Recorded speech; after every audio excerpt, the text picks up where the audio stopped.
national leader Bill English says he is disturbed a burst fuel pipeline has disrupted people's travel plans, but he remains confident the situation will be rectified as soon as possible. English said Air New Zealand had told him they were doing absolutely everything they could to accommodate disrupted passengers. He made the comment to Newstalk ZB's Mike Hosking during the Leaders Breakfast interview this morning. English said the cost of installing a second pipeline would have had to be passed on to consumers, so one had not been put in. It was the first time there had been a disruption to the supply. He said another option was to increase storage at the airport so there were greater reserves. English was also asked about Pike River and said he expected an unmanned re-entry into the mine by the end of the year. It will help them answer more questions. They want those answers and we've committed $5 million or so to help them get them. On the Morrinsville Farmers Rally today, English said the way some politicians had used the water situation had been divisive and farmers were aware of their responsibilities. Whatever divisiveness is there from this campaign I think will be fixed pretty quickly if we get on with the job. English said he was enjoying the election campaign more than he'd expected and the level of public interest was higher than he'd seen in some time. Household incomes were the main issue people raised with him on the campaign trail.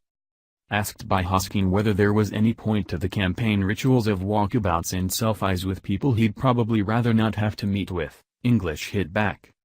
"I'm not sure how you feel about your listeners, but my voters, they're precious." English said it ensured parties honed down their messages to voters. In this election it's got a whole lot of the public interested who probably haven't been interested in a while. English was also grilled by Hosking on revelations last week that former Foreign Affairs Minister Murray McCauley and his ministry had not received legal advice over the Saudi sheep deal. English said the belief that New Zealand could have been sued by Saudi Arabia had prompted it to give an agrab to a Saudi Arabian businessman was based on McCauley's view. McCauley had said he went ahead with the agrab to thwart potential legal action over New Zealand's ban on live sheep imports on the basis of legal advice. It has since transpired there was no such legal advice. English defended McCauley, saying he was entitled to reach such a conclusion as a minister.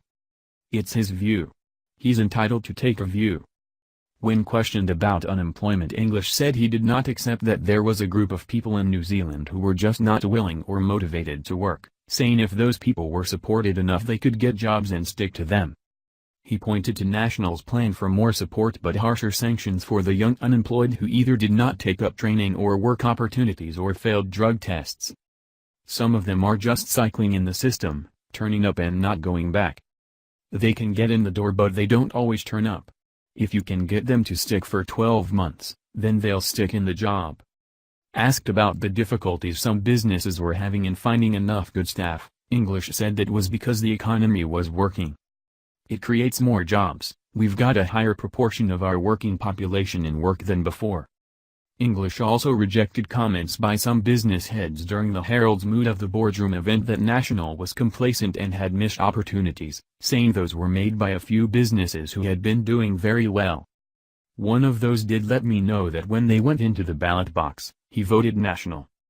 As an ad break began, Labour leader Jacinda Ardern's voice boomed out of the speakers as a Labour ad began. English laughed and pretended to wave at her. During Ardern's own Leaders Breakfast last Monday, a National Party ad played. English says Labour's proposal to renegotiate the Korean Free Trade Agreement is a crazy idea and will ruin New Zealand's credibility. You would blow your credibility if you went back for a single domestic point. Because we are a small country with not much to offer them but who are always asking for things, we rely on our credibility.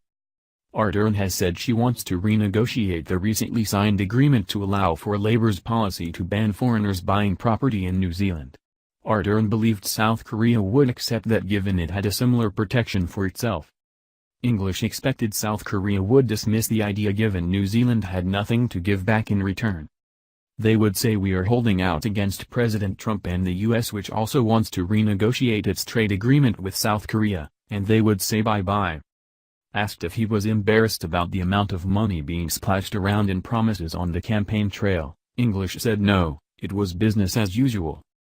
What you are seeing here is two things. This has always been a busy government, that's how you see projects like Waterview being completed ahead of time. The other aspect was that some of it was just people paying more attention to what the government was doing. It had spent billions fixing schools over the last few years. It was also important to set out what the government was doing. English said he was confident National would be the highest polling party on election night, but would not be drawn on who he might form a government with. He said that was up to the voters. He would not predict whether the Green Party would make it back.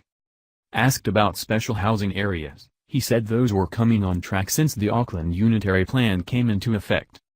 He could not say how many of the special housing areas had actually been built, but more than 200,000 houses would be built in New Zealand over the next few years. There are 10,000 houses being built in Auckland as we speak, and the construction sector is running as fast as it can.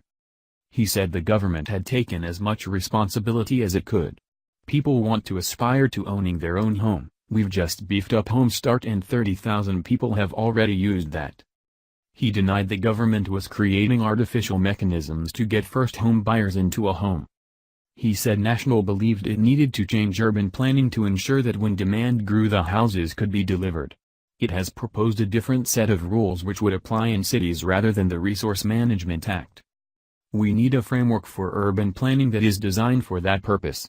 He said the RMA was designed for environmental impact rather than urban areas, and that had led to situations such as housing in Christchurch being built on swamps. Asked if it was now unrealistic for families to expect a 3-bedroom house in the suburbs rather than a flat, English said that was already happening in areas such as Hobsonville Point where there was strong demand for terraced, medium-density housing. Asked whether National was now trying to play catch-up on social issues after 9 years, English said it had the time and energy to dedicate to those issues. He said there were now 60,000 fewer children in benefit-dependent households. You know why? Because their parents got jobs in a growing economy. English would not say whether he would stay or resign if Election Day did not deliver a win. I'll deal with it on the night. I'm committed to politics, I'm committed to the National Party, and I'm going for the win. In a series of quick-fire questions, he was asked what he admired about Jacinda Ardern. She stepped up to a tough job, but I think it's become apparent she doesn't have the team behind her to follow through on what are some very high expectations. On Winston Peters, he hummed and hawed before settling on, well, I suppose stamina. The world leader he admired most was German Chancellor Angela Merkel, who he met on a visit to Europe earlier this year. Just a calm, considered person whose judgment is trusted by Europe. He said Germany had an election the same day as New Zealand, and Hosking pointed out Merkel also had a 13-point lead in the polls. English laughed and said you never knew what changes there could be in a week. Thanks for watching. Please subscribe my STC News channel. Goodbye and see you again.